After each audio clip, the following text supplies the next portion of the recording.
Au nom du Père, du Fils et du Saint-Esprit, ainsi soit-il. Il est toujours bon de connaître la vie des saints, et surtout dans le détail, quand cela est possible. C'est parfois difficile. Car ces vies sont toujours instructives et très consolantes à la fois. Surtout, comme le saint dont nous allons nous entretenir, quand sa vie, tout en ayant bien ce côté extraordinaire et héroïque, propre à tous les saints, a aussi un côté très humain, avec cette fragilité propre à tous les hommes. Et c'est ce mélange qui est intéressant de contempler. Car le saint, avant d'être un saint, est aussi et avant tout un homme, avec les difficultés que nous connaissons. Le saint dont nous allons évoquer la vie, nous aidera particulièrement à mieux saisir ces problèmes classiques que nous rencontrons, qui sont fréquents chez ces chrétiens qui cherchent à se perfectionner, qui cherchent à faire la volonté du bon Dieu. Comment diriger sa volonté lorsqu'elle est malmenée par notre sensibilité. On constate très souvent ce conflit, sensibilité et volonté. Comment affermir notre foi face à la souffrance, qui est une épreuve pour la foi. Et comment concilier, de manière plus générale encore, notre sanctification puis notre vie tout ordinaire. Voilà ces trois problèmes très classiques, ce saint va nous y aider à mieux régler ces problèmes-là. Il s'appelle Pompilius Marie Pierotti. Il s'appelait de son nom de baptême Dominique, mais il va devenir religieux et son nom de religion sera Pompilius Marie. Nous verrons pourquoi. Il est né en Italie, dans le royaume de Naples, le 29 septembre 1710, près de 300 ans. Donc dans l'archidiocèse de Bénévent. C'est à 200 km au sud de Rome, au milieu. Il a été baptisé le jour suivant sa naissance, à la collégiale, et il a reçu le nom de Dominique, et remarquez-le bien, il a été confirmé à l'âge de 4 ans.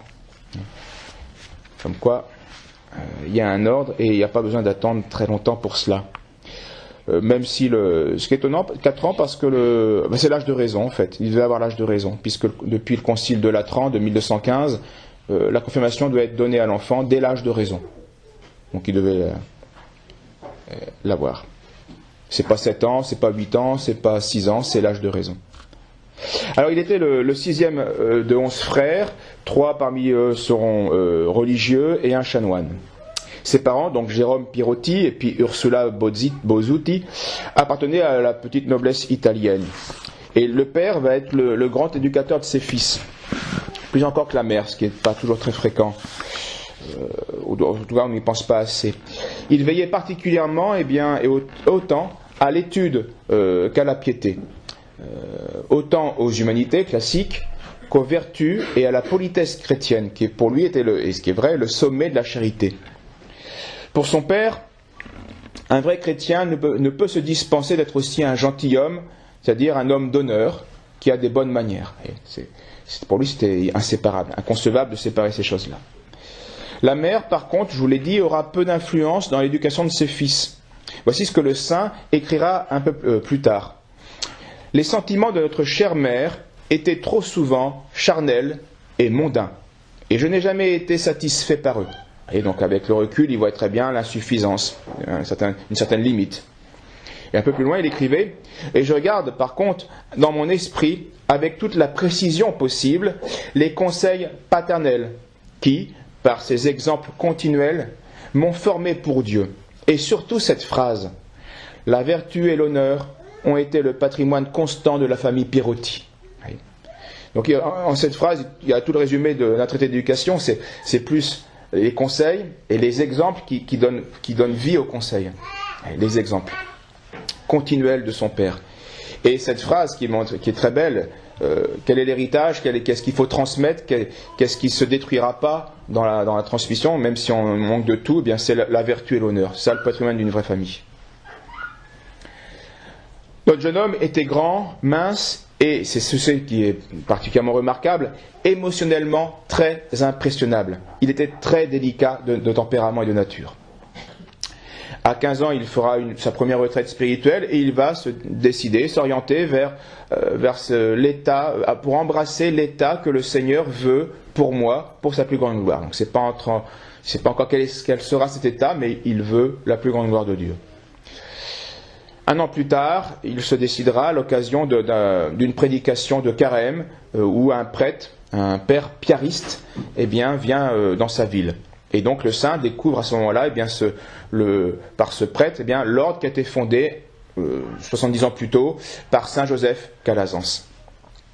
C'est un ordre fondé pour l'éducation et l'instruction des enfants pauvres. On les appelait piaristes, car c'était le diminutif le nom officiel pour les désigner. Vous allez comprendre pourquoi on les appelait piaristes. On les appelait les pauvres clercs de la Mère de Dieu pour les écoles Pie.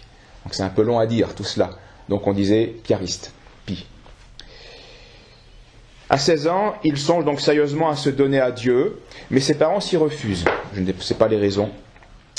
Son dicteur Dominique, donc pour l'instant, envoie son directeur spirituel pour essayer de convaincre ses parents de le laisser servir Dieu. Mais il n'y arrive pas. Alors, Dominique se décide lui-même, le 9 mai 1726, de s'enfuir de chez lui. C'est rare, mais ça arrive. C'est délicat, évidemment. Et il va laisser aux siens une lettre de consolation en expliquant qu'il va à Bénévent afin de prendre la soutane chez les piaristes pour, dit-il, rendre hommage au Seigneur. Alors la famille, et surtout la mère, est consternée. Elle fera tout ce qu'elle peut pour faire revenir l'enfant à la maison, mais ce sera en vain. Il continue donc son chemin. À Bénévent, il va être envoyé à Naples, un an après sa fuite, et là il va prendre la soutane. À Naples. Nous sommes au milieu du XVIIIe siècle, début du XVIIIe siècle, et au milieu du XVIIIe siècle, la ville de Naples comptait 300 000 personnes, c'est une grande ville, et surtout 12 000 membres du clergé. Alors ça fait un prêtre pour 25 personnes. Et Naples est la ville de tous les excès, à la fois, de tous les excès, de tous les extrêmes. Naples a donné des dizaines de saints à l'église, mais aussi de grandes crapules, évidemment. Mais ça peut comprendre, c'est impressionnant ce nombre cette quantité de clergé. Et donc c'est à ce moment-là, à Naples, où il va laisser son nom de baptême, Dominique, pour prendre celui de Pompilius Marie de Saint-Nicolas. Voilà quel était son nom de religion. Et Pompilius était en souvenir de son frère qui avait ce nom-là. Pompilius, c'était un nom qui était porté par l'Italien. Son frère était mort au séminaire, jeune donc, et donc par souvenir de son frère, il porte son nom en religion. Et Pompilius, c'était le nom du second roi de Rome. L'équivalent pour les Français, le second roi après Clovis, ce serait Clotaire. Donc c'était un peu ce réflexe-là qu'il avait eu. En mai 1728, donc un an après, il prononce ses vœux solennels et il poursuit ses études cléricales en Campanie, à Naples, en vue du sacerdoce. Mais il était, je vous l'ai dit, très délicat et en raison de la fragilité de sa santé, on l'envoie pendant un temps dans une maison piariste proche de sa ville natale, pour qu'il retrouve un climat favorable et qu'il puisse retrouver des forces. Et à cette époque, il écrira ceci: « Je refuse d'être seulement un saint ou seulement une personne instruite. Je veux être à la fois un saint et un érudit. » Et c'est bon, on voit tout de suite, il n'y a pas de séparation entre la nature et puis la surnature. Le saint consistera aussi à perfectionner la nature. Tout ça est lié, évidemment. Je vous assure, écrit-il dans une lettre, que parmi tous les frères piaristes, à l'heure actuelle, je suis le plus malade. Mais je ne reste en aucune façon sans rien faire. Saint Thomas d'Aquin était aussi un malade, et il souffrait de terribles maux d'estomac, comme le bienheureux Albert le Grand, mais ils n'ont jamais cessé de prier ou d'étudier. Durant donc cette formation, qui va durer 4 ans, de 31 à 35, il souffrira en effet constamment, ou bien de maux de tête, ou d'indisposition de l'estomac, ou il souffre d'une tension artérielle excessive qui va lui provoquer parfois des vertiges, etc. Et ce qui est important dans notre cas, dans son cas, c'est qu'une bonne partie de ces maux était due à son affectivité, qui était particulièrement sensible aux émotions. Or, et c'est ce que nous verrons de prochaines fois, il faudra découvrir que cet émotif va subir tout au long de sa vie des contre-coups très sensibles et injustes, des transferts abusifs, des expulsions, des exils, bref, des choses violentes pour quelqu'un qui est particulièrement sensible. Vous imaginez le martyre et le résultat. Bref, et en plus tout cela, fruit de persécutions des autorités religieuses et civiles qui feront, on pourra le dire, parce que je le sous-titre comme ça cette homélie, c'est le martyr de la délicatesse chrétienne. Il était d'une délicatesse subtile et parfaite chrétienne, et il va se prendre des coups très grossiers du sort dans la vie. En 1734, il est sous-diacre, puis il devient diacre, puis à Brinde, donc dans les Pouilles, au sud de l'Italie, eh bien, il devient en mars 1734 prêtre. Et il dirige assez vite une confrérie de la ville de Brinde, confrérie de la mort et de la prière. Il est à ce moment-là bien sûr éloigné de sa famille, et il apprend certains comportements honteux de quelques-uns de ses frères. J'ai cherché, mais je n'ai pas réussi à savoir à quoi cela fait allusion. En tout cas, cette nouvelle l'affecte très sensiblement, et il écrira à ses frères pour les supplier de se souvenir de la devise familiale, celle qui l'a tant marqué, l'honneur et la vertu et le patrimoine de la maison des Pirotti. Il commence son apostolat, un chapitre provincial en 736 le destine au ministère apostolique de la prédication, sans cependant complètement le décharger de son emploi de directeur des écoles. Et il s'en acquitte avec la plus grande énergie. Il visite les villes, les bourgs, les villages des Abruzzes. Et si vous connaissez la carte de l'Italie, sa vie m'a obligé à connaître la géographie italienne, parce qu'il a été quasiment partout en Italie, du nord au sud, de l'est à l'est, sauf l'extrême nord. Donc les Pouilles, la Campanie, les Marches, l'Émilie et la Vénétie, même le sud de la Vénétie, donc de Venise. Partout il fait le plus grand bien, tous bénéficier de sa parole et de son exemple, le peuple, comme les religieuses, comme le clergé. Il est connu aussi pour cela, l'un des premiers en Italie à avoir vraiment propagé le culte au Sacré-Cœur. Et il prêchait aussi habituellement la communion fréquente, et contredisant ainsi bien la mauvaise habitude janséniste qui s'était installée en chrétienté. À Brinde, en 1737, pendant une neuvaine de préparation à la fête de Noël, il va recevoir de grâces toutes particulières sur l'insondable grandeur de Dieu et aussi la profonde misère humaine. Et cette illumination, eh bien, lui servira toute sa vie. Il reviendra constamment à ça, nous le reverrons une autre fois. Ces grâces donc vont l'aider à supporter les épreuves qui l'attendent. À cette époque, il écrit ceci, dans, je pense, un cahier personnel. « J'embrasse ta croix et je m'y mets, mon cher Rédempteur. Je méprise toutes les choses de ce monde, mon Dieu et mon tout. Je ne souhaite que des souffrances dans cette vie. Mon bien-aimé Jésus, brûle ici, coupe là, et ne permets rien ici afin que tu me pardonnes dans l'éternité. Plus de péché, mon Jésus. Je ne t'offenserai plus jamais dans ma vie. J'ai mal d'avoir péché.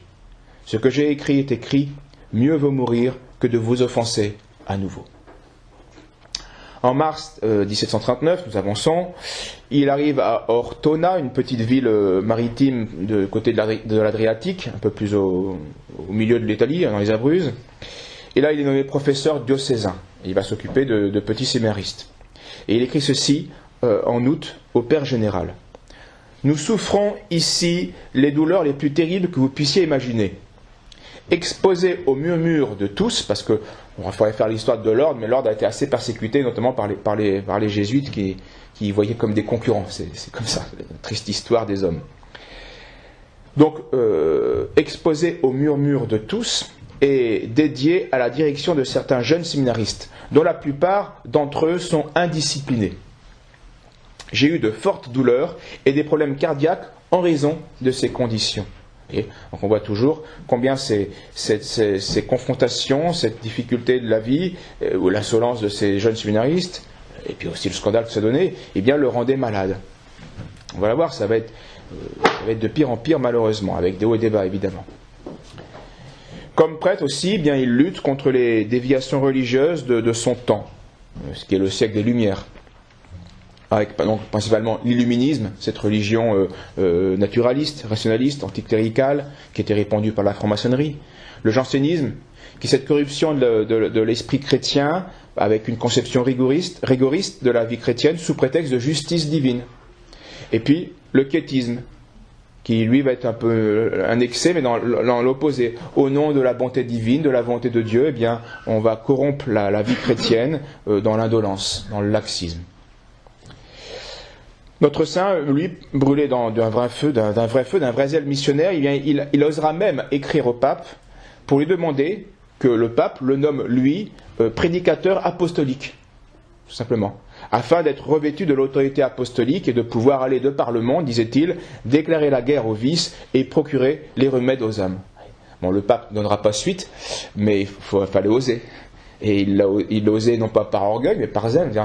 Si je suis revêtu de l'autorité suprême, eh bien j'aurai beaucoup plus de force pour prêcher.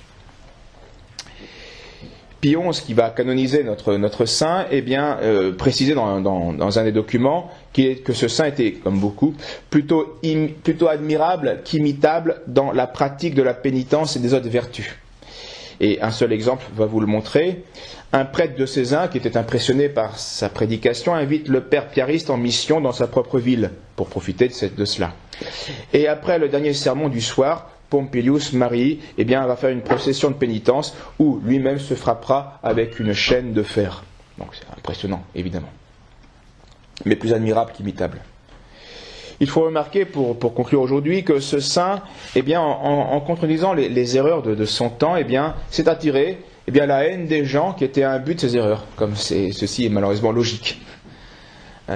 Son zèle pénitentiel, eh bien, lui vaudra la haine des rationalistes et la jalousie de certains chrétiens. Ce zèle qui était plus admirable qu'imitable lui vaudra aussi l'accusation de fanatisme. Oui, on peut le comprendre, une époque qui a perdu la foi ou qui la perd, oui, c'est choquant. Quelqu'un qui se frappe en public avec une chaîne de fer, même nous, on serait choqués. Et même nous, peut-être, on dirait, mais c'est qui celui-là? C'est un fanatique. Donc, vous voyez, c'est pas propre au XXIe siècle, c'est ça. Au XVIIIe siècle, il y avait déjà ces réactions. D'autant plus que des gens lui baisaient facilement la main, par vénération, ou même lui coupaient des morceaux de sa soutane. Heureusement que je ne suis pas un saint, parce que c'est vrai, ce serait assez désagréable de revoir une couture. Sa dévotion au Sacré-Cœur lui a attiré, et aussi sa prédication de la communion fréquente lui a valu la haine des jansénistes, qui étaient nombreux et puissants, jusqu'à certains évêques qui étaient un but jansénisme. Et les problèmes viendront en partie de là. Et les jansénistes vont l'accuser de quiétisme. Prêcher comme ça la communion fréquente, c'est du quiétisme. Alors que lui-même ne pouvait pas être accusé de cela, puisqu'il confessait aussi la confession fréquente, pour justement être en état de, si jamais il y avait besoin. Bref, Pompilius Marii va être accusé de corrompre la foi chrétienne alors qu'il la défendait. Puisqu'on verra bien, il faudra attendre Saint Pie X. Pompilius attendre Saint Pie X pour que la communion fréquente soit remise à l'ordre du jour. C'était une évidence. Et les conditions pour communier, c'est l'état de grâce, et la pure intention. C'est pas la sainteté extraordinaire. Et cela nous montre aussi la misère des jugements des hommes. Voyez. À cette époque-là, comme toute époque, le jugement des hommes est très, très parcellaire et très décevant. Et cela nous rappelle combien il convient d'attendre le jugement de Dieu pour juger un homme. Alors, pour juger sa doctrine, peut-être pas, mais pour juger un homme, ça c'est certainement le jugement de Dieu seul qui peut le faire. Puisque les hommes vont mettre plutôt Pompilius Marii de côté, alors que Dieu, lui, l'a mis en hauteur, l'a béatifié. Alors la prochaine fois, nous entrerons dans le vif du sujet pour contempler, nous allons voir une vie de dévouement qui va être récompensée ici-bas par une série de persécutions de la part de ceux qui auraient dû le plus le soutenir. Et surtout, on va voir cette exquise délicatesse mise à mal de manière très violente par des émotions et des chocs très, très contraires à tout ce qu'il pouvait attendre réellement.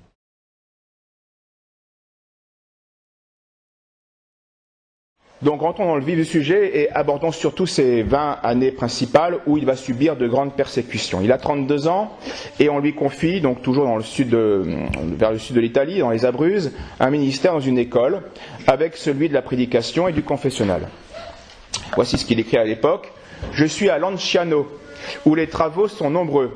Je vole à mon sommeil le temps nécessaire pour cela. Bien que je ne me repose jamais sur mon lit, puisque je dors sur le sol, la grande dame, c'est-à-dire Marie, me garde. Il faut se fatiguer pour la sanctification du monde entier. » Donc on voit toujours ce grand zèle qu'il a manifesté toute sa vie. À cela va se rajouter la prédication des exercices spirituels à 2 couvents et la prédication du carême à Castellamare. À cette époque, il prêchait 150 sermons dans l'année, esquissés sur 110 feuilles qu'on a retrouvées. C'est quand même considérable. C'est assez fatigant, 150 sermons dans l'année. On parle aussi, à la même époque, de guérison, de miracles, plusieurs fois. En juin 1746, il va recevoir la licence de prêcher le carême et l'Avent dans les diocèses de la province de piariste de Naples. Mais quelques mois plus tard, le père général va écrire au recteur, donc le supérieur direct du saint, qu'en raison de rumeurs reçues, il juge bon de lui enlever la licence de la prédication pour les diocèses de Chieti et de Lanciano.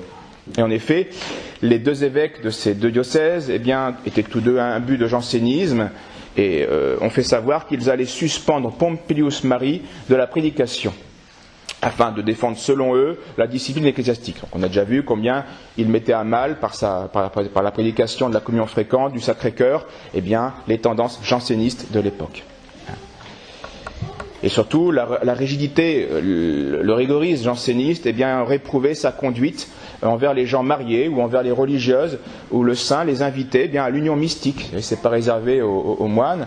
Et l'union mystique par la communion fréquente, dans l'union dans l'Eucharistie. Il prêchait cela, c'est tout à fait classique, mais les jansénistes s'en inquiétaient. Et ils jugeaient que Pompilius était un déviant. Donc il lui retire son pouvoir. L'an 1747, une épreuve bien plus importante attendait Pompilius Mari. À la suite de sa prédication de carême dans une ville, il a effectué certaines activités qui ont été considérées comme des excès par ses rivaux. On l'a vu, le Pie XI a dit de ce saint qu'il était plus admirable qu'imitable dans ses pénitences. Donc c'est sûr, il y a quelque chose de surprenant, mais de là à le persécuter comme cela a été fait, c'était évidemment injuste. Être surpris, c'est une chose, mais attendons de voir les fruits. Donc poussé par sa ferveur, il a quitté un jour, donc après cette prédication, la ville avec une lourde croix de bois sur ses épaules. Il était couronné d'épines lui-même, il était pieds nus et attaché par 2 grandes chaînes. Et ainsi, accompagné de toute une foule de fidèles et de clercs, il a marché ainsi plus de 10 kilomètres vers un sanctuaire. Alors c'est sûr que le spectacle est surprenant, je ne l'aurais pas conseillé, je ne l'aurais pas fait, mais comme le dit le Pie XI, c'est plus admirable qu'imitable. En tout cas, en juillet, le père général reçoit une lettre de l'évêque de Lanciano qui accuse Pompilius de graves excès et d'un comportement dangereux avec les femmes, particulièrement, selon lui, et il demande son départ du diocèse. Le père général, donc, va commander à Pompilius de partir pour Naples sans traverser Lanciano ni sa communauté. Donc c'est une expulsion sur l'instant. Il doit tout quitter et arriver à Naples. Et cette expulsion va rendre le saint malade. Il subit tout de suite une attaque de nerfs et une profonde dépression. Et ça arrive même au saint. C'est pas parce qu'on est saint, qu'on soumet sa volonté à la volonté de Dieu, qu'on ne reçoit pas les conséquences physiques ou psychiques d'un choc. Et une injustice, c'est un choc. Et nous verrons que à chaque tribulation, chaque nouvelle tribulation, de ce genre, de cette injustice, va provoquer chez le saint une sorte de maladie nerveuse avec une grande tension psychique. Et attention, nous avons parfois une vision de la sainteté, de la soumission à Dieu un peu idéaliste. Quand on se prend un arbre, qu'on soit un saint ou pas un saint, on a une bosse. Quand on reçoit un choc psychique, quand on est face à une grande épreuve ou face à une grande injustice, on peut tomber en grande dépression. On peut avoir une attaque de nerfs. Le saint le montre. Alors sa vie d'exilé va pas être facile, vous l'imaginez. Il est donc religieux, qui arrive dans une nouvelle communauté, avec la réputation d'hérésie, c'est quand même pas facile à porter, et en plus le déshonneur d'une mutation-sanction. Donc quand il arrive dans cette école de l'ordre, à Naples, en 1947, mi-août, il va trouver une lettre du vicaire de l'ordre qui lui apprend que la faculté d'entendre les confessions et de prêcher lui est retirée. Et que tout votre travail, dit la lettre, sera d'enseigner et de rester dans notre maison en vivant avec les religieux. En plus de cela, je ne pense pas approprié de vous donner la permission d'aller rendre visite à vos parents. Donc il est comme emprisonné, presque. On le laisse quand même prêcher le samedi, mais uniquement dans l'église de l'ordre des piaristes, pour honorer la dévotion d'une image miraculeuse de la Vierge Marie. ce qu'il fera très bien, évidemment. Dans une lettre de l'époque, Pompilius écrit ceci: « Je suis sur la croix, et j'espère imiter notre bien-aimé Jésus, souffrir et ne pas mourir. » Souvent, quand on souffre, on aimerait que ça cesse, jusqu'à souhaiter la mort. Et la difficulté de souffrir et de ne pas mourir. Je voudrais aller où personne n'aurait de nouvelles de moi. Que peut-on attendre d'un monde où règne le mensonge? Et ça date pas d'aujourd'hui, ces problèmes-là. C'est depuis que le péché est rentré dans le monde. Que peut-on attendre d'un monde où règne le mensonge? Que la tempête passe jusqu'à ce que nous arrivions au meilleur endroit pour notre âme, c'est la seule chose à désirer. Et puis, surprise, un an plus tard, en 1748, le père général appelle Pompilius Mari à aller à Rome en tant que théologien consultant du cardinal d'York, un Anglais. Et ce qu'il fera fin du mois de septembre. Donc c'était plutôt un honneur, donc les choses semblaient s'arranger. Et puis février 49, le père général lui permet même de prêcher de nouveau le carême dans une ville des Abruzzes, pas si loin de Lanciano où avait eu le problème. Donc cela signifiait presque une sorte de réhabilitation aux yeux de ses supérieurs. Et très vite, sur place, son travail, comme d'habitude, sa renommée de sainteté s'accroît, et de sorte que les gens de la ville viennent le toucher. On a vu même lui couper des morceaux de sa soutane, de ses vêtements. 2 ans plus tard, il fut même élu provincial, assistant provincial, donc c'est un poste plus important dans l'ordre, ce qui manifeste là aussi la confiance qui revenait. Mais son intransigeance évangélique, c'est pas facile de vivre avec un saint. On admire les saints, mais si on devait être à côté d'un saint, c'est pas toujours facile, il y a une exigence. Et donc là, son exigence évangélique fera qu'il lui sera impossible de rester longtemps à ce poste, et 2 ans plus tard, il en démissionne. 1754, on avance, les clercs des écoles Pie donc, vont créer une province dans les Pouilles, c'est-à-dire ce qu'on appelle le talon de la botte italienne, tout au sud. Donc l'ordre se répand, se développe. À cette époque, Pompilius est à Naples pour s'occuper d'une archiconfrérie de la charité de Dieu, dont il a écrit les statuts. Et à travers eux, on retrouve quelques aspects de ces conseils spirituels qui sont aujourd'hui classiques, mais qui à l'époque janséniste ne l'étaient pas. D'abord une fréquence des sacrements, avec la messe, la communion, une charité universelle, la puissance du bon exemple comme méthode apostolique de réforme sociale, et surtout le souvenir de l'éternité comme une réalité présente, et puis une union à toute l'Église dans nos actions. Donc pendant que Pompilius le Mari cherche l'approbation officielle de cette archiconfrérie, un autre saint, lui aussi, vit à Naples, il s'appelle saint Alphonse de Liguori, et lui tente d'obtenir l'approbation de sa nouvelle congrégation, les Rédemptoristes. Donc un peu plus difficile qu'une archiconfrérie. Maintenant, arrivons à la grande épreuve du saint. Son apostolat à Naples, dans l'église du Caravage, où siégeait l'archiconfrérie, va être l'occasion d'une incroyable persécution à son encontre. Il va être la victime de la jalousie de 2 confrères, de 2 religieux du même ordre que lui, qui lui étaient opposés. Les pères Anastasio Caro, qui était provincial, donc un supérieur, et le père Antonio Andrisi, qui était lui recteur, donc lui aussi un supérieur. Et donc, Pompilius, tout comme son fondateur, saint Joseph Calazans, mais lui, il était octogénaire, va être en but à des calomnies, et ils vont connaître tous les 2 la prison. Pompilius Mari, lui, est victime d'accusations les plus infamantes et les plus calomnieuses. Ces personnes envieuses, donc ses confrères envieux, le représentent comme un homme fourbe, avide de la faveur populaire, et comme un prêtre qui profanait et qui souillait les saintes espèces, les choses saintes, qui détruisait la discipline ecclésiastique, bref, qui troublait le peuple. Ces imputations contraires à la vérité furent présentées avec tant de ruse, avec tant d'habileté, qu'elles vont trouver créance auprès du supérieur général de l'ordre, auprès de l'archevêque, qui est le cardinal Cersabé, et même jusqu'au roi de Naples, via son ministre Boncone. Alors le père Anastasio Valdon, c'est lui qui le dénonce directement au père général, et comme faisant preuve d'un zèle désordonné et plein d'excentricité. On l'a vu, c'est vrai, il y a des originalités, Mais sont-elles de l'ordre de la folie de la croix, de la folie de la sainteté, ou de l'ordre de l'hérésie et du pervers? Tout était là. Donc le Père général donne alors l'ordre au Père de ne plus sortir en ville et de rester constamment dans la maison de la congrégation, de l'ordre. Cet ordre, bien sûr, on l'a vu, va le torturer de nouveau, nerveusement. Une crise de dépression le force à rester au lit. Le Père général est alors informé de l'état de santé du Père, et en raison de sa maladie, eh bien, il faut user, dit-il, de toute la charité possible. Mais cette attention charitable ne change pas les ordres injustes qui ont été donnés. Il indique même qu'une dénonciation faite devant le cardinal aura pour conséquence son expulsion de Naples. Donc la cabale des pères Anastasio et Antonio eh bien, a réussi pleinement et en conséquence, Pompilius Mari est incarcéré dans une prison particulière avant de recevoir en effet l'ordre de quitter le royaume de Naples le 20 janvier 1759. On l'envoie à Chieti, donc dans ce diocèse où il avait déjà eu des problèmes, avec interdiction de prêcher et d'entendre les confessions. Il ne peut que célébrer la messe et seulement en privé.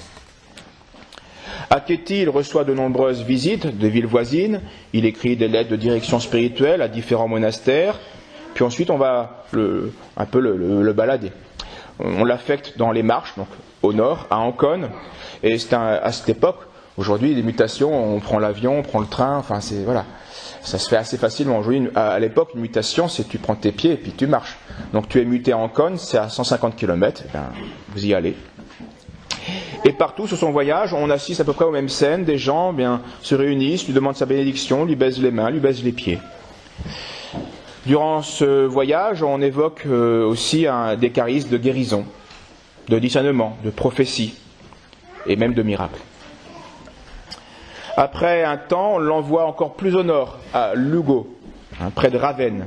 Donc c'est de nouveau un voyage, 120 km. Là, il tombe malade, il doit s'arrêter dans une auberge, et on va lui voler tous ses vêtements et tout son argent. Il arrive quand même à Lugo, et là, enfin, il va trouver repos, partager la vie de ses confrères piaristes, qui eux étaient vraiment édifiants, vraiment zélés. Ils s'occupaient des pauvres, ils vivaient pauvrement dans une fondation difficile. Et donc là, Pompilius retrouve une atmosphère bien qui lui convient, de sainteté. Et son ministère gagne chaque jour un peu plus de considération, et il fait beaucoup de bien dans cette paroisse. Avec la permission de l'évêque d'Imola, donc un diocèse près de Bologne, il se rend en Lombardie, donc encore plus au nord, près de Milan, pour donner des retraites spirituelles au clergé, aux religieuses, au peuple. Vous voyez, l'activité du saint, dès qu'elle était permise, eh bien, faisait le plus grand bien. Le zèle du saint est tel qu'en 1761, on peut dire que l'église des pères piaristes de Lugo est devenue le centre de spiritualité pour toute la ville, et ce qui va provoquer de nouveau la jalousie, l'envie de certains confrères, mais de ce coup-ci, non pas de sa congrégation, mais d'autres congrégations de la ville. Allez, l'envie est un péché capital. Ça existe, et ça fait du mal. Donc une nouvelle fois, l'envie de deux religieux va troubler la tranquillité relative du saint qu'il goûtait à Lugo. L'un d'eux est le père Vivencio Cavalletti. Et ce qui sera très lourd de conséquences pour ce saint, eh bien, c'est qu'il est le représentant local de l'Inquisition. Donc là, on change de mesure. Il a donc un très grand pouvoir et il a une place très importante. Or, celui-ci accuse Pompilius Mari d'être purement et simplement un faux prophète. Alors des notables de la ville, donc des laïcs, et puis la communauté piariste réagit, prend sa défense, et le premier coup va échouer. Mais quelques mois plus tard, le père Cavalletti a intercepté une lettre de Pompilius adressée à une religieuse, et il la juge douteuse non seulement quant à la morale, mais aussi quant au dogme. Il envoie la lettre à l'évêque d'Imola, qui ordonne au supérieur de Pompilius de le retirer de Lugo, avant que l'évêque ne lui enlève lui-même la permission d'entendre les confessions. Donc maintenant, il doit faire face à l'Inquisition. Le général donc s'exécute, obéit à l'évêque, c'est dans l'ordre des choses, sans donner aucune explication à Pompilius. C'est très angoissant et ça fait beaucoup souffrir de recevoir un ordre qui est violent, sans aucune justification, évidemment. Donc il est renvoyé à Ancône. Et il écrit à son nouveau recteur, donc le général écrit au recteur ceci: Pompilius n'entendra pas les confessions ni ne prêchera, qu'il n'ira visiter aucun monastère, et qu'il n'écrira pas de lettres de sa propre initiative, ni ne répondra à personne de la ville ou du diocèse d'Ancône. J'ajoute aussi que s'il reçoit des lettres de Lugo, il doit vous avertir. S'il s'agit de matière spirituelle, ascétique ou de conscience, il ne répondra pas, ou s'il répondait, il ne pourrait le faire que d'une manière générale, disant au pénitent qu'il ne peut pas traiter ces questions par lettres. Je lui donne seulement la permission de confesser nos religions. Une nouvelle fois, cette injustice rend le saint malade. Il écrit ceci: je vais à Ancône par pure obéissance. Donc là, c'est la pure volonté. Il n'y a rien qui...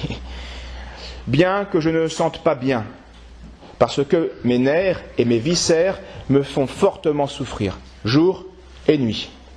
Mais tout cela n'est pas assez pour mes péchés. Je ne connais pas la raison de mon transfert ordonné par le Père général. C'est pas pourquoi. Cette maladie va quand même le bloquer 3 mois sur place. Le 4 mai, il peut enfin partir, et le 2 juillet, il est à Florence. Il rencontre là le provincial, donc un de ses supérieurs, qui le reçoit sans aucune considération. Et il manifestera ses impressions dans une lettre. Le provincial m'a rencontré comme s'il ne me connaissait pas. Les autres pères m'ont reçu, mais comme des juges sévères. Moi, je les aimerai, même s'ils sont impolis, parce que la politesse est toujours belle en toutes circonstances. Rien que cette phrase-là nous met dans la direction de la sainteté héroïque. La politesse est toujours belle en toutes circonstances. Et ça m'a fait penser tout de suite à notre Seigneur qui se fait gifler par cette crapule du serviteur du grand prêtre, après avoir simplement dit la vérité, où notre Seigneur lui dit: mais si j'ai mal parlé, dis-moi où, et si j'ai bien parlé, pourquoi tu me frappes? Ça manifeste une possession de soi parfaite, un héroïsme parfait, la sainteté. La politesse est toujours belle en toutes circonstances. Janvier 1763, on l'envoie prêcher le carême en Manfredonia, donc une ville du royaume de Naples, mais dans les Pouilles, donc au sud. La durée du voyage l'effraie, vu son état. C'est un voyage difficile, 240 km, pendant l'hiver, qui est dur. Quand il part, il obéit, il part, eh bien les autorités qui l'avaient expulsé de la ville de Naples lui refusent de nouveau la permission de prêcher dans le royaume. Donc le père général lui envoie un contre-ordre, disant non, revenez, on ne peut plus. Mais il ne prendra connaissance de ce billet que quand il sera arrivé à destination. Donc il a fait tout le voyage pour rien, en sortant de dire repartez à case départ et ne prêchez pas. Voici sa réaction qu'il a laissée dans une lettre de nouveau. Il semble que je doive revenir en arrière après être arrivé à cette ville, et un voyage plein de dangers et d'afflictions. Je ne dirai pas que je suis en colère à cause de cela. Point du tout. Au contraire, j'ai reçu une grande consolation. Je voudrais être même prêt à de plus grandes souffrances. Mais, écoutez, il y a un mais, la partie inférieure ne s'accommode pas complètement de souffrir et d'être méprisée. Là encore, il ne faut pas croire que les saints, ils se prenaient des claques facilement avec le sourire toujours et tout le temps. Non, l'injustice est l'injustice. Et il ne parle pas de ce que la souffrance physique, être méprisé, c'est une souffrance morale. Ça aussi, ça fait souffrir. On ne vous touche pas, mais vous souffrez. Donc cette remarque spirituelle est très importante. La soumission de l'esprit, la sanctification de notre âme ne nous empêchera pas de souffrir dans notre humanité inférieure, dans les sens, dans la sensibilité. Et en effet, face à ces traitements injustes, sa force physique s'affaiblit. Il tombe de nouveau malade au point de garder le lit pendant 10 mois, jusque fin octobre 63. Et même à la fin, il n'est pas complètement rétabli. En septembre, le Père général lui demande de retourner à Ancône dès que sa santé lui permet. C'est donc 240 km dans l'autre sens. Et le saint écrit ceci: Dieu a voulu me garder dans un état horrible, avec une fièvre continuelle et avec une telle intensité qu'ils m'ont mis en forme de squelette. Et si je vis, c'est par un vrai miracle. Dès que je verrai que je suis en condition de partir, je commencerai mon retour pour Ancône. J'ai peur des rivières et de la route qu'il faudra traverser, mais je peux tout en celui qui me donne la grâce. Dieu, Dieu, Dieu et rien d'autre. Ce n'est que durant ce voyage de retour qu'une lettre du Père Général va lui donner la raison de tous ses ennuis depuis plusieurs mois. Certaines lettres, écrites par Général aux saints, certaines lettres que vous avez écrites à des religieuses sont tombées entre les mains de personnes imprudentes, pour ne rien dire d'autre, c'est-à-dire malveillantes. Et après qu'on les eut montrées à l'évêque, il fallut vous sortir de l'Hugo.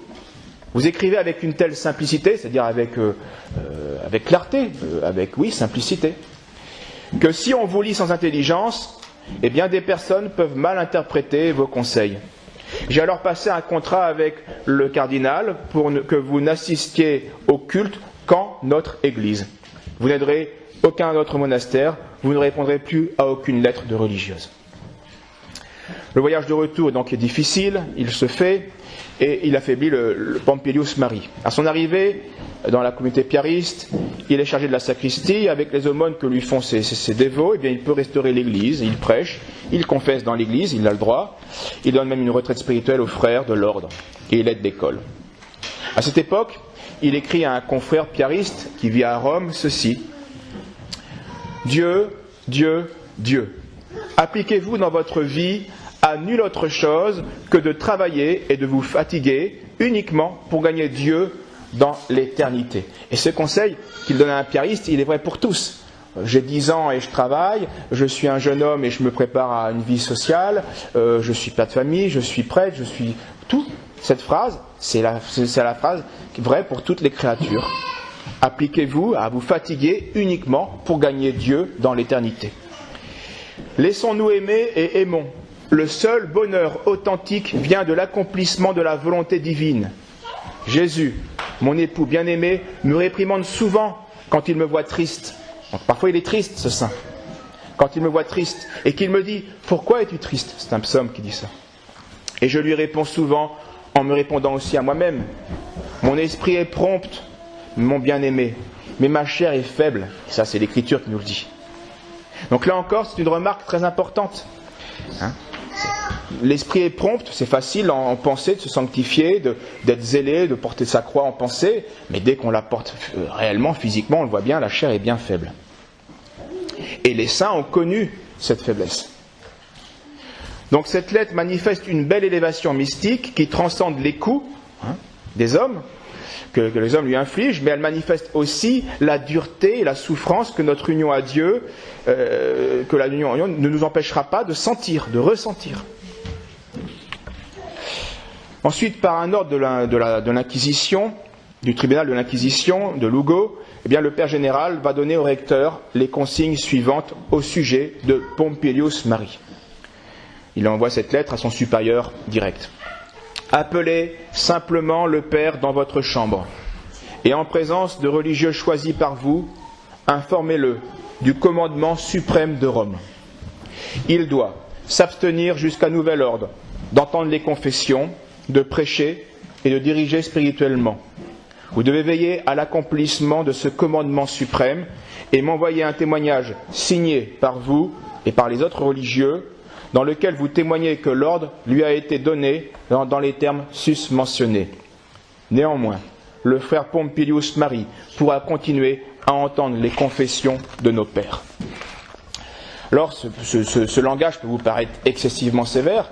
Ce qui est choquant, ce n'est pas la dureté des décisions, elles sont parfois nécessaires face à un prêtre qui est réellement hérétique et déviant. Si ça avait été Luther, oui, Luther, on le met dans une prison et il ne parle plus, et on lui interdit tout, c'est évident. Ce qui est vraiment choquant ici, ce n'est pas en soi cette dureté, c'est que cette dureté tombe à tort, elle est injuste, elle est due à des calomnies. Et le drame est là. Et le pouvoir trompé, eh bien, a réagi selon ce qu'on lui a donné, qui était faux pour l'instant. La réponse du père recteur, eh bien, sera assez courageuse, et nous finirons par là aujourd'hui. Il écrit d'abord que l'ordre a été rempli, il n'avait pas le choix évidemment. D'abord, il ne connaît pas le dossier, il reçoit un ordre du suprême tribunal de l'Inquisition, il ne va pas commencer à faire autre chose. Mais il alerte son supérieur de la mauvaise santé du père. Puis il alerte aussi de la mauvaise image que cela donnera à l'ordre piariste. Et surtout, il s'interroge sur l'origine du mal. Parce qu'il voit quand même bien le père. Il voit bien que ce n'est pas un hérétique. C'est pas un exalté. Donc d'où ça vient ce mal? Et surtout parce qu'il sait que l'inquisiteur lui-même, un autre inquisiteur, avait appelé 3 fois Pompilius Marie pour confesser des prisonniers. Donc si on fait appel à un prêtre pour ce ministère très délicat, c'est que l'inquisiteur avait confiance dans le père Pompilius. Pourquoi un autre inquisiteur? Sur quel renseignement il peut le mettre ainsi, dans cet état? Et il conclut, donc ce supérieur de Pompilius, il conclut son rapport par cette question. Pourquoi les bonnes personnes doivent-elles être persécutées? Et là encore, on voit qu'il n'y a rien de nouveau sous le soleil. 10 jours plus tard, ce même recteur écrit au général: le père est malade de convulsions depuis l'après-midi de l'Ascension. Ces convulsions sont telles qu'elles l'empêchent de parler. D'ailleurs, la maladie est de telle nature que depuis cet après-midi, il ne peut plus manger ni boire quoi que ce soit. Le matin, il descend à l'église pour la communion. Et là, il reçoit l'hôte divin. Et une fois nourri de l'Eucharistie, eh bien, nous le trouvons heureux. Voilà, ça apaise. L'union à Dieu.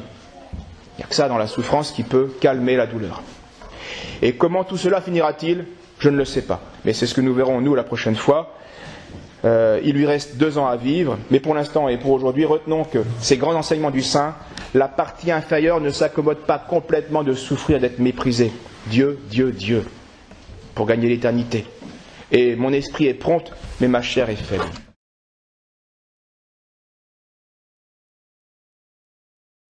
Continuons et finissons notre propos sur cette vie de saint Pompilius Marie, ce piariste au XVIIIe siècle.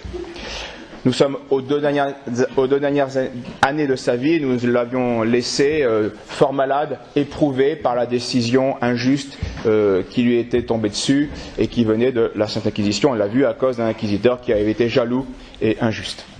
Et donc son supérieur immédiat, confié au supérieur général, une fois nourri de l'Eucharistie, nous le trouvons heureux, mais comment tout cela finira-t-il? Nous en étions là. Donc il souffre de cette étrange maladie qui l'a accompagné toute sa vie à chaque fois qu'il était témoin d'une impolitesse ou victime d'une injustice ou d'une grossièreté.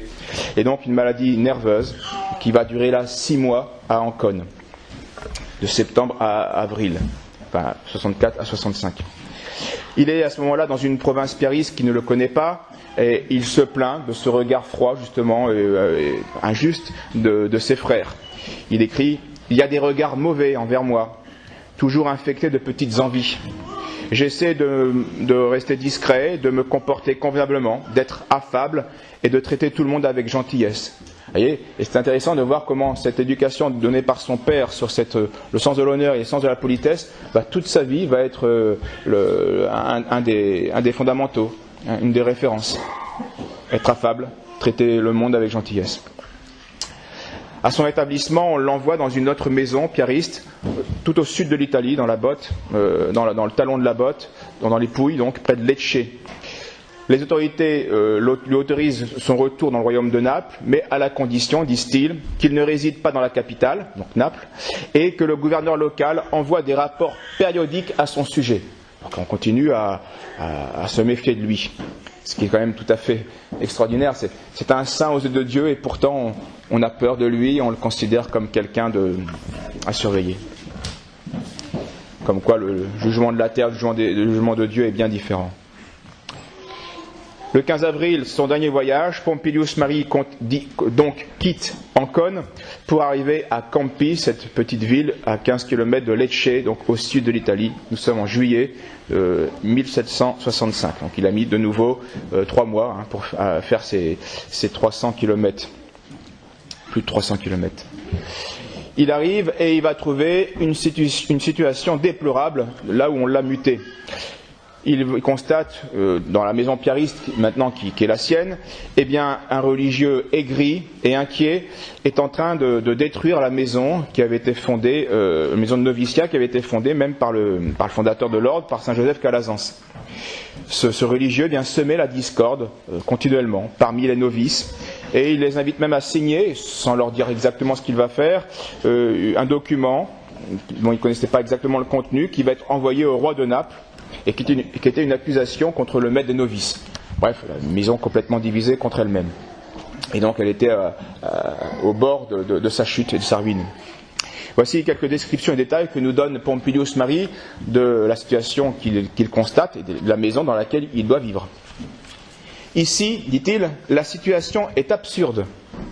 Tout le monde est de mauvaise humeur. Les Prussiens combattent les Autrichiens, donc deux clans dans la maison. Ceux qui étaient les pro-prussiens, pro-allemands et pro-autrichiens. Les visages sont fermés, terribles. Il n'y a pas de concorde, ni d'harmonie religieuse. Les esprits sont obscurcis.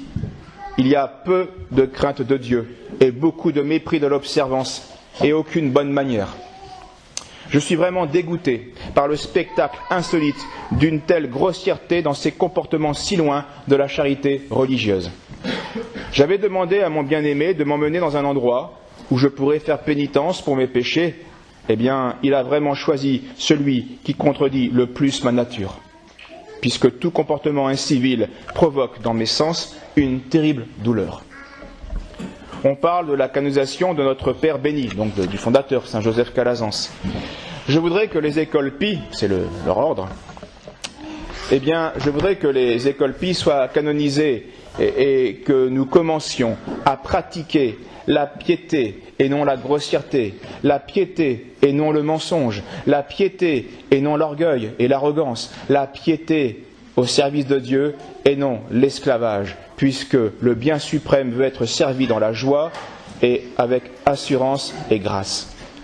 Voyez, il s'adresse, donc ça concerne des religieux, hein. C'est comme ça, c'est la vie. Et c'est une remarque qui est importante de saisir, car bien souvent nous idéalisons parce que nous connaissons quelques belles vies et belles histoires, donc les saints, et on pense que le passé de l'Église, c'est l'histoire des saints. C'est vrai, mais ce n'est pas que ça. Quand il y a un saint, il y a eu 10 chrétiens pieux. Un saint cache 10 chrétiens pieux ou très fervents. Et puis un saint cache 100 crapules aussi. Puis un même saint va cacher 1000 médiocres, et puis 10 000 indifférents, etc. etc.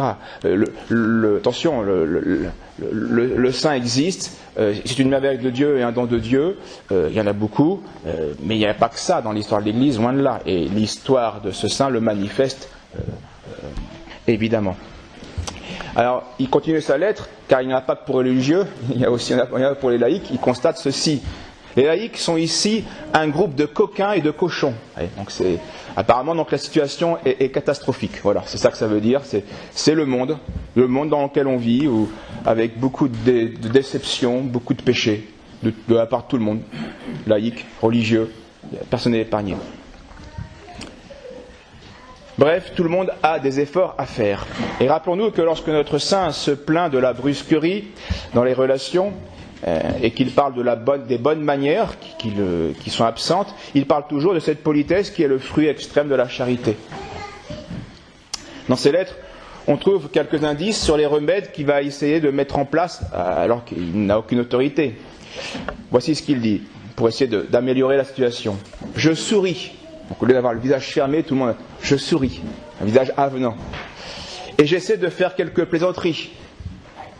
Si je devais rester à Campi, je porterais mon attention sur quelques points essentiels, dans la chapelle et la salle à manger, où l'on mange comme des cochons, puisqu'ils nourrissent les chiens et les chats en utilisant les mêmes plats que ceux utilisés pour les pères, etc.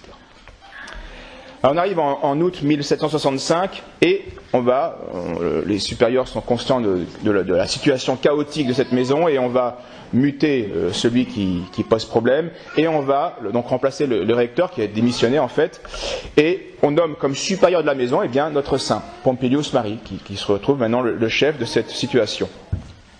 Il va prendre particulièrement soin des novices bien sûr et voici donc ce qu'il écrit. Après quelques mois où il prend la situation en main, la situation a changé et il écrit ceci. Je vois que les choses changent. J'espère que tous les désordres seront bientôt supprimés afin de pouvoir donner le bon exemple au peuple. L'école est maintenant bien différente. Ils acceptent de me suivre parce que je les traite avec charité. Plus de visages fermés. Je les fais parler dans la salle à manger et pendant la récréation. Je surveille moi-même la cuisine et la salle à manger. S'il n'y avait pas les dépenses de la chapelle, pour lesquelles je fais de nouveaux bancs et un autel, eh bien je ferai aussi quelques réparations dans les salles de classe, mais je ne le peux pas pour l'instant. Je visiterai constamment les salles de classe, afin que les laïcs puissent voir que ce qu'est notre institut est aussi pour diriger au mieux les enseignants. Je vous rappelle, cet ordre était vraiment un ordre scolaire. 2 mois avant sa mort, donc après 1 an et demi de supériorat, où il a changé la situation, il écrit ceci. Maintenant, l'habit piariste, donc de son ordre, est honoré dans tout campi, et des actions de grâce montent vers le Seigneur pour le calme qui règne après la tempête. Tout se passe maintenant comme une horloge. Tout le poids de la maison est sur mes épaules. Ici à Campi, la paix est ressentie comme une douce brise après la tempête. Tout le monde remplit son devoir, les salles de classe sont nombreuses et je ne peux pas me plaindre des professeurs qui me voient en alerte à l'entrée de la classe. Allez, c'est comment la tête vient... le chef est important. Pendant ce temps, Pompilius reçoit toujours une lettre qui va profondément le choquer, le faire souffrir, ou d'un supérieur, où on lui a attribué des mauvaises intentions. Ce qui montre toujours là encore la limite des jugements humains. Voici sa réaction dans une lettre.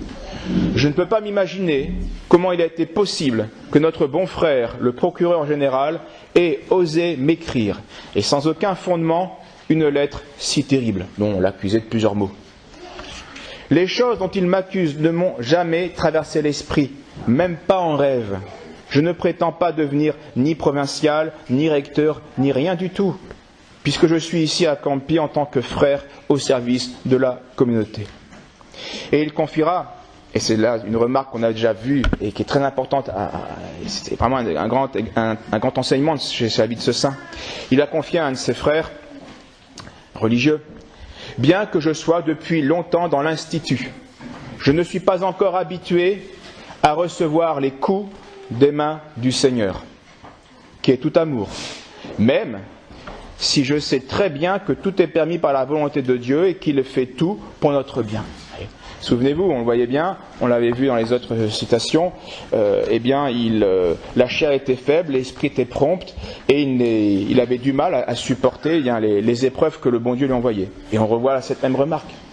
Ne nous étonnons pas de ne pas nous habituer à la souffrance, à l'injustice ou à des choses de ce genre. C'est dur à la nature, c'est dur à notre nature. Je ne suis pas encore habitué à recevoir les coups, mais il sait bien, les coups viennent de la main du Seigneur, même si c'est les hommes directement qui nous les infligent. Ultimement, c'est parce que Dieu le permet, dans sa sagesse et pour notre bien. Mais ce n'est pas une évidence pour ici-bas, c'est une foi, ce n'est pas une évidence. La fin de sa vie sera marquée par une activité assez extraordinaire, surtout lors d'une terrible famine dans cette région, fin de l'année 65 et début 66. Des témoins rapportent que le saint mettait dans sa poche ou dans un petit sac un morceau de pain et qu'il allait rendre visite aux affamés pour partager ce pain. Et cela sans jamais en manquer. Il écrivait lui-même durant ses jours ceci. « L'année est très mauvaise et vous ne pouvez pas imaginer dans quelle situation sont tous les pauvres que j'aide d'une manière ou d'une autre en leur donnant du pain que l'on nous donne pour l'école et que je partage. Tout est vendu à un prix ici très élevé, trop cher, et il faut acheter de l'ail, du vin et des légumes à un prix très élevé. » Puis, après ces considérations, dans la même lettre, il s'élève vers Dieu en écrivant « Laissons de côté ce qui est pour nous une occasion de chute. Regardons seulement Dieu. Nous rencontrerons Dieu dans l'éternité. Dieu seul dans l'éternité. Tout vieillit ici-bas, mais Dieu ne vieillit jamais. Aimons donc Dieu et nous aurons tout. » Et cette lettre est très remarquable car elle manifeste le secret de tous les saints qui savent transcender les réalités tant terrestres, joyeuses et surtout douloureuses. Et remarquez-le bien, ils ne restent pas obnubilés, obsédés par ce qui est scandaleux, par ce qui est éprouvant, parce que c'est dangereux d'une certaine manière. Ça peut être occasion de chute, de trop regarder le mal. Il le dit bien, laissons de côté ce qui est pour nous occasion de chute. Alors, et qu'est-ce qu'il faut faire? Fixer Dieu, l'éternité qui nous attend bienheureuse. Fixons Dieu. C'est ça qui va être remède, apaisement, source de santé. Il ne faut pas nier le mal, il faut parfois le traiter, mais il ne faut pas y rester accroché. 2 mois avant sa mort, donc, on voit cet homme qui est au sommet de sa vie mystique et qui sait aussi accorder, par fidélité à son devoir, eh bien, son attention aux détails de la vie, très, très, très profane, à l'économie de la maison. Il s'inquiète du manque de vin, du manque d'huile. Et il est mystique, mais il regarde bien si les bouteilles sont pas vides. Il se plaint du prix des légumes. Il épargne de l'argent pour, autant que possible, pouvoir donner aux frères pendant Noël une quantité supplémentaire de vêtements, comme le demande l'ordre. Il fait cultiver des terres, malgré le manque de papier Lego. Tant pis, on y va. Et il prend surtout du temps même pour mettre de l'ordre dans les archives, qui est un travail très ingrat, très caché. Mettre de l'ordre dans les archives, quand on est dans une situation comme ça, ça manifeste une grande énergie, un grand courage. C'est des détails, mais qui manifestent le bonhomme. Parce que c'est pas... alors, il disait que les archives étaient dans un désordre honteux. Donc ça devait être une belle pagaille, vu l'autre supérieur, on imagine. Mais enfin, assumer cette charge de rectification n'est pas un petit travail. Alors nous arrivons à ces derniers jours, et c'est le frère Antonio Marie Albenes qui a été le témoin de ces derniers jours, et laissons-lui la parole, ce sera le mieux. Le dimanche 13 juillet, après avoir célébré la messe et prêché au peuple, il est allé, Pompilius, au confessionnal. Mais j'étais averti qu'il s'y était évanoui. Alors nous l'avons emmené dans sa chambre, où il s'est assis sur une chaise, sans vouloir se reposer sur le lit. Lundi, il est allé avec moi à l'église pour recevoir l'Eucharistie. Il a reçu le Saint Viatique à 2h30. Mardi, ne pouvant pas descendre, j'ai emmené la Sainte Eucharistie dans sa chambre, et vers 2h de l'après-midi, nous lui avons donné l'extrême onction. Au moment de son agonie, il a été aidé par le clergé de Campi et par beaucoup de messieurs qui sont restés là jusqu'à ce qu'il ait donné son âme au Créateur. Ce qui s'est produit au coucher du soleil. Il est mort assis sur sa malle, sa grosse valise. Il s'était dévoué sans compter durant sa vie apostolique. Sa maladie n'était pas connue des autres pères de la communauté, bien qu'il en souffrît déjà depuis 13 jours. Il se levait le matin avec la fièvre qu'il gardait jusqu'au soir. Il célébrait sa messe et prêchait. Après cela, inlassablement, il s'asseyait au confessionnal, distribuait l'Eucharistie jusqu'à midi. Et au déjeuner, il venait à la salle à manger et il lisait. Au cours de la matinée, il répondait aux lettres qu'il recevait, exposait le Saint-Sacrement pour l'adoration du peuple, et il faisait des méditations et des entretiens, accompagnés de la prière du rosaire.